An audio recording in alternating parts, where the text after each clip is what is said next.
Shoutout kay Arcad Vincula. Sorry kung kung nagkamali ako sa pagkabanggit ng iyong pangalan, ano? Pero matagal na tong comment na to at gusto ko na lang din sagutin ngayon para sa karamihan.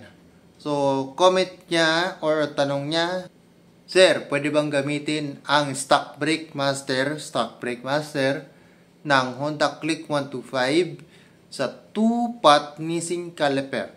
Thanks. Ang sagot ko dyan ay oo, pwede naman yan.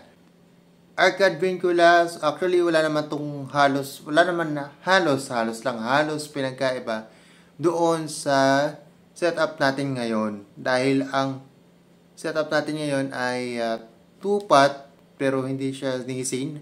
Siya ay Racing Boy 2-pot and naka 12.7 tayo na brake master. So halos konti lang ang diferensya nito sa stock.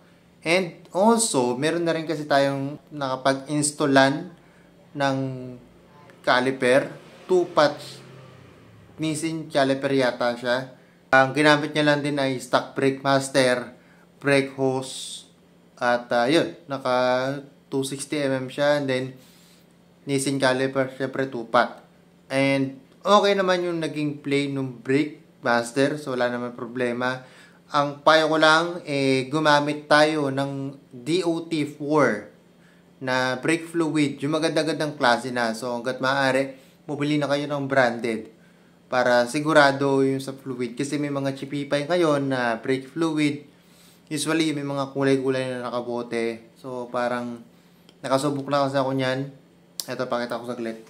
Ayan, so hindi ko na papakita yung yung pangalan or yung brand. Pero ayan nga siya, ayan. Chipipay na sa ganito nakalagay ito madalas. Yung ganito, huwag na kayong bumili ng ganito kasi hindi talaga ubra. Pero ito ay DOT4 daw, ayan. DOT4 to. Pero yun nga, sablay. Bumili na kayo ng branded at para masigurado kayo.